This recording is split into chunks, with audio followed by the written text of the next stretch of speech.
मैं राजेश था, एक सफाई कर्मचारी।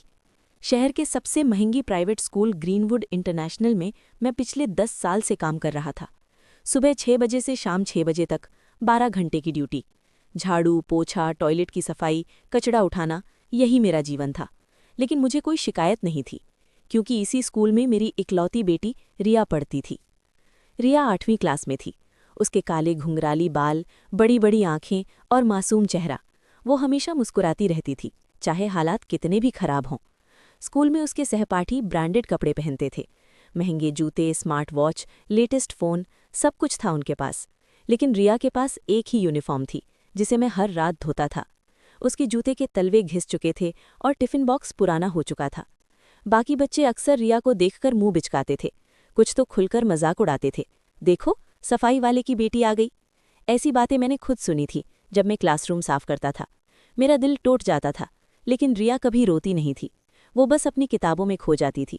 उसका एक ही सपना था, डॉक्टर बनना और गरीब लोगों का इलाज करना। मेरी पत्नी सुमित्रा पास के इलाके में घरों में बर्तन मांजने का काम करती थी। हम दोनों मिलकर महीने के 12,000 रुपये कमा लेते थे। स्कूल की फीस थी 7,000 रुपये महीने का। बाकी 5,000 में किराया, खाना, बिजली, पानी सब कुछ चलाना पड़ता था। हर महीने हम किसी न किसी खर्चे को काटते थे, लेकिन रिया की पढ़ाई पर कभी कोई समझौता नहीं किया। पिछले 3 महीने से हालात और भी खराब हो गए थे। सुमित्रा को तेज बुखार आया था और उसका अस्पताल में भर्ती होना पड़ा था। डॉक्टर की फीस, दवाइयाँ, टेस्ट सब मिलाकर 20,000 रुपये का खर्चा आ गया था। मैंने अपनी सारी जमा पूंजी निकाल दी थी। साहूकार से 5,000 उधार भी लिए थे। लेकिन इस सब में रिया की 3 महीने की फीस रुक गई थी। स्कूल से कई बार नोटिस आ चुका था। फीस क्लर्क मुझे देखते ही ताने मारता था, अभी तक फीस नहीं भरी, स्कूल कोई धर्मशाला नहीं है। मैं सिर झुकाकर गुजर जाता था। लेकिन अब प्रिंसिपल मिसेस वर्मा ने खुद मुझे बुलाया था। मेरे हाथ पैर ठंडे पड़ गए जब मुझे उनकी कैबिन जाने का मैसेज मिला। उस दिन मैंने अपनी यूनिफॉर्म ठीक से पहनी, बाल संभाले और कांपते हाथों से दरवाज़ा खटखटाया। आ जाओ, मिसेस वर्मा की सख्त आवाज़ आई। मैं अंदर गया। उनकी टेबल पर फाइलें बिखरी हुई थीं। उन्होंने चश्मे के ऊपर से मुझे देखा और एक फ़ाइल निकालकर खोली। राजेश, तुम्हारी बेटी की 3 महीने की फीस बकाया है, कुल 21,000 रुपये। उन्होंने बिना किसी भावना के कहा। मैडम, मेरी पत्नी बीमार थी, मैं जल्द ही। मुझे तुम्हारी पर्सनल प्रॉब्लम्स नहीं सुननी है, उन्होंने बीच में ही टोक दिया। ये स्कूल बिजनेस है, हम चैरिटी नहीं करते। अगर इस शुक्रवार तक पूरी फीस नहीं आई तो रिया का नाम स्कूल से कट जाएगा। मेरा गला सूख गया। मैडम प्लीज़, बस 1 महीने का टाइम दे दीजिए, मैं किसी से लोन ले लूँगा, मैंने गिड़गिड़ाते हुए कहा। 1 महीना नहीं, 1 हफ्ता, शुक्रवार लास्ट डेट है। उन्होंने फाइल बंद कर दी। तुम जा सकते हो। मैं बाहर आया तो मेरी आंखों में आंसू थे। मैं सीधा स्कूल के गार्डन में गया और एक बेंच पर बैठ गया। मेरे हाथ कांप रहे थे। 21,000 रुपये 1 हफ्ते में? ये तो नामुमकिन था। मैंने अपने सारे रिश्तेदारों से पहले ही मांग लिया था, कोई देने को तैयार नहीं था। साहूकार ने भी मना कर दिया था, क्योंकि मैंने पिछली बार की रकम अभी तक लौटाई नहीं थी। शाम को मैं घर पहुंचा तो सुमित्रा खाना बना रही थी। रिया अपने कमरे में पढ़ाई कर रही थी। मैंने सुमित्रा को सब कुछ बताया। वो चूल्हे के सामने बैठी बैठी रोने लगी। अब क्या होगा, रिया का सपना अधूरा रह जाएगा, उसने सिसकते हुए कहा। रात को खाना खाते समय रिया ने देखा कि हम दोनों उदास हैं। उसने पूछा, पापा क्या हुआ, आप ठीक तो हैं? मैंने जबरन मुस्कुराकर कहा, कुछ नहीं बेटा, बस थोड़ा थक गया हूँ। लेकिन रिया समझदार थी। उसने मेरी आंखों में झांका और धीरे से बोली, फीस की बात है ना पापा, मैंने स्कूल में नोटिस देखा था। मैं क्या बोलता, मैंने बस उसके सिर पर हाथ फेरा।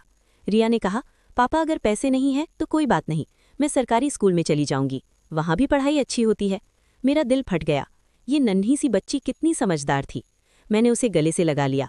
नहीं बेटा, तू यहीं पढ़ेगी, मैं कुछ ना कुछ इंतजाम कर लूँगा। लेकिन मैं खुद नहीं जानता था कि क्या करूँगा। उस रात मुझे नींद नहीं आई। मैं छत पर चला गया और तारों को देखता रहा। भगवान से प्रार्थना की, हे भगवान, मैंने कभी किसी का बुरा नहीं चाहा, ईमानदारी से काम किया है। अब मेरी बेटी का सपना टूटने वाला है, कोई रास्ता दिखा दो प्लीज़। अगली सुबह मैं स्कूल पहुंचा तो मेरे चेहरे पर उदासी साफ दिख रही थी। मैंने अपने काम पर फोकस करने की कोशिश की, लेकिन मन नहीं लग रहा था। 10 बजे के करीब मैं प्रिंसिपल के कैबिन के बाहर का एरिया साफ कर रहा था। तभी मिसेस वर्मा किसी मीटिंग के लिए बाहर गई। उनके कैबिन का दरवाज़ा खुला रह गया था। मैं पोछा लगा रहा था तो मेरी नज़र कैबिन के अंदर गई। फर्श पर एक सफ़ेद लिफाफा पड़ा हुआ था, शायद किसी की जेब से गिर गया होगा। मैंने चारों तरफ देखा, कोई नहीं था। मैं अंदर गया और लिफाफा उठाया। लिफाफा बंद नहीं था। मैंने झाँक कर देखा, अंदर एक चेक था। मेरे हाथ कांपने लगे। मैंने चेक बाहर निकाला।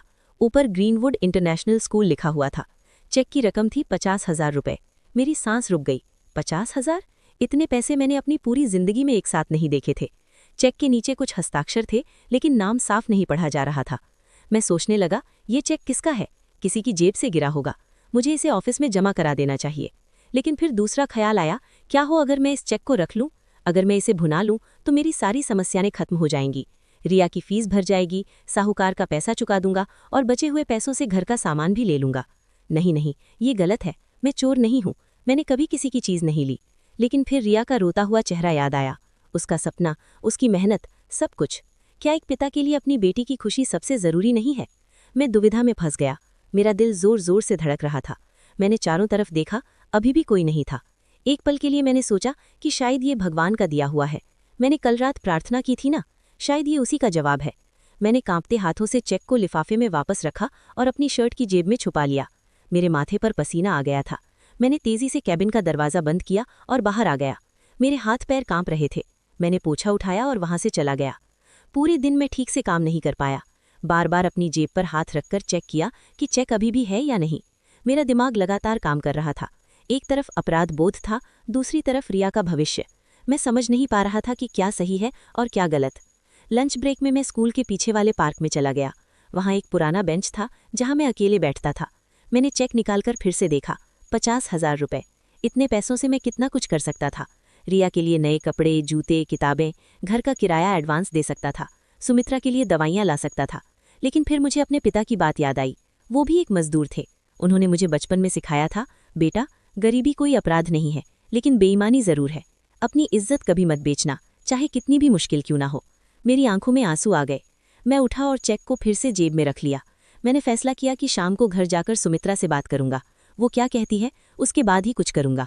शाम को जब मैं घर पहुंचा तो सुमित्रा दरवाजे पर खड़ी थी। उसके चेहरे पर चिंता के भाव थे। क्या हुआ, तुम्हारा चेहरा इतना उतरा हुआ क्यों है? उसने पूछा। मैंने उसे अंदर बुलाया। रिया अभी स्कूल से नहीं लौटी थी। मैंने दरवाजा बंद किया और सुमित्रा को सब कुछ बताया। चेक मिलने की बात, मेरी दुविधा, सब कुछ। मैंने चेक निकालकर उसे दिखाया। सुमित्रा ने चेक देखा और उसकी आंखें फैल गईं। 50,000? उसने हैरानी से कहा। फिर उसने मेरी तरफ देखा। उसके चेहरे पर भी वही दुविधा थी जो मेरे मन में थी। तुम क्या सोचती हो? मैंने पूछा। सुमित्रा ने लंबी सांस ली। मैं नहीं जानती। एक तरफ रिया का भविष्य है, दूसरी तरफ हमारी इज्जत। अगर हम ये पैसे ले लेते हैं तो हम चोर बन जाएंगे, लेकिन अगर नहीं लेते तो रिया का स्कूल छूट जाएगा। तुम्हें नहीं लगता कि शायद भगवान ने ही ये रास्ता दिखाया है? मैंने कहा। सुमित्रा ने मेरी आंखों में देखा। भगवान चोरी करने के लिए नहीं कहता। अगर ये सही होता तो तुम्हें इतना डर क्यों लग रहा है? उसकी बात सुनकर मैं चुप हो गया। वो सही कह रही थी। अगर ये सही होता तो मुझे इतना अपराध बोध क्यों हो रहा है? तभी दरवाजे की घंटी बजी। रिया आ गई। हमने जल्दी से चेक छुपाया और दरवाजा खोल दिया। रिया अंदर आई। उसके चेहरे पर खुशी थी। पापा, आज मुझे मैथ्स में फुल मार्क्स मिले, उसने खुशी से कहा। मैंने उसे गले लगाया, लेकिन मेरा दिल भारी था। रात को खाना खाने के बाद मैं और सुमित्रा फिर से बात करने बैठे। हमने तय किया कि हम कल बैंक जाकर पता करेंगे कि क्या ये चेक भुनाया जा सकता है या नहीं। अगर चेक पर साइन नहीं है या कोई और दिक्कत है तो शायद ये काम नहीं करेगा। फिर हम इसे वापस कर देंगे। अगली सुबह मैंने स्कूल में छुट्टी ली। मैंने बहाना बनाया कि मुझे डॉक्टर के पास जाना है। सुमित्रा भी मेरे साथ चली। हम नज़दीकी बैंक पहुंचे। बैंक के अंदर जाते समय मेरे पैर कांप रहे थे। मैंने काउंटर पर खड़े बैंक कर्मचारी को चेक दिखाया। उसने चेक देखा और कहा, 1 मिनट रुकिए, मुझे मैनेजर साहब से पूछना पड़ेगा। मेरा दिल तेजी से धड़कने लगा। क्या उसे शक हो गया? क्या वो पुलिस को बुला लेगा? बैंक मैनेजर आया। वो एक मोटा आदमी था, चश्मा पहने हुए, महंगी सूट पहने, चमकती हुई घड़ी और पॉलिश किए हुए जूते। उसका चेहरा गंभीर था। राजेश, मेरा एक चेक गुम हो गया है, 50,000 का। कल मैं प्रिंसिपल से मिलने आया था, शायद तब मेरी जेब से गिर गया। तुमने कोई चेक देखा है? मेरी सांस रुक गई। मेरे दिमाग में हजारों विचार आने लगे। अगर मैं हाँ कहता हूं तो क्या होगा? अगर नहीं कहता हूं तो क्या होगा? लेकिन चेक तो मेरी जेब में था। मैं कुछ बोल नहीं पाया, बस खड़ा रहा। मेरे माथे पर पसीना आ गया। तभी कैबिन के दरवाजे पर दस्तक हुई। मैं आई कम इन मैडम?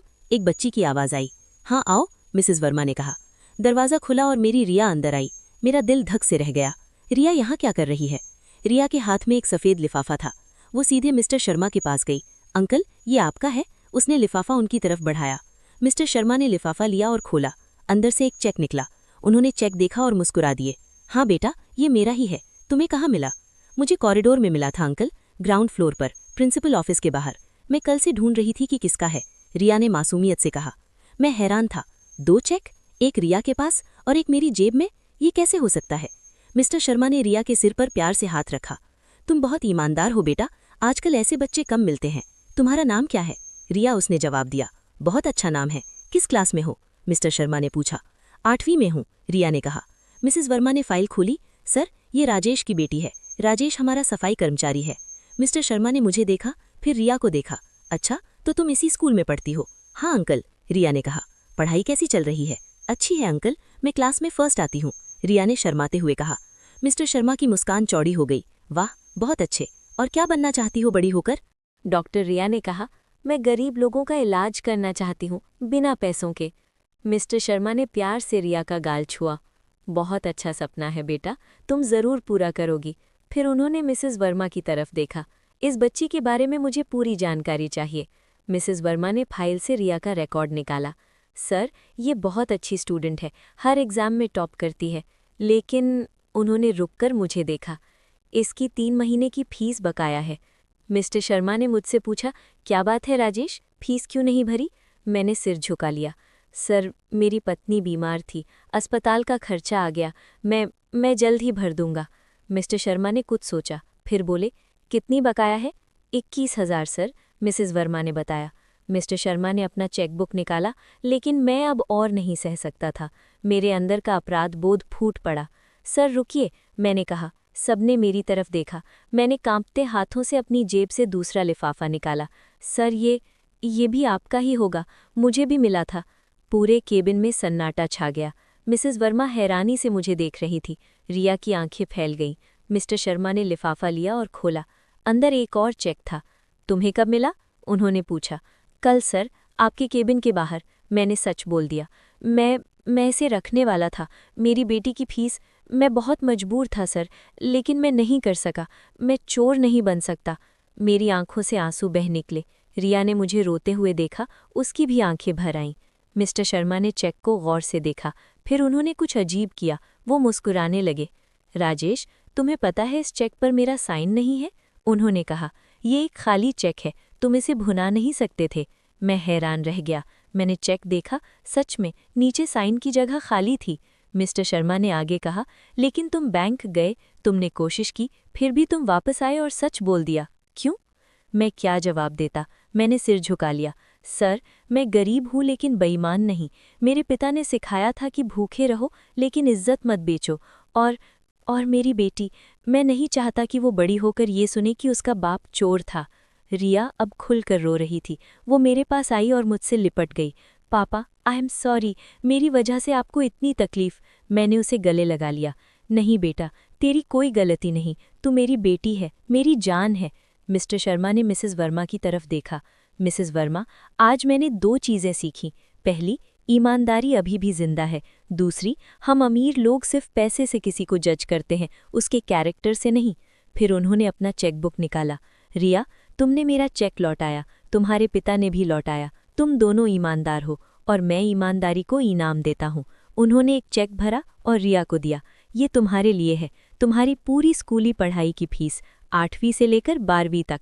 हम सबका मुंह खुला का खुला रह गया। रिया ने चेक देखा, उस पर लिखा था एजुकेशनल स्कॉलरशिप रिया। मैं यकीन नहीं कर पा रहा था। सर, ये बहुत ज़्यादा है।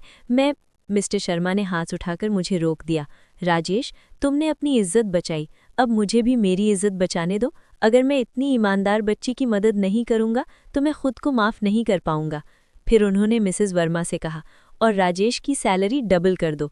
ऐसे ईमानदार कर्मचारी को हमें सम्मान देना चाहिए। मैं और सुमित्रा दोनों के पैरों तले ज़मीन खिसक गई।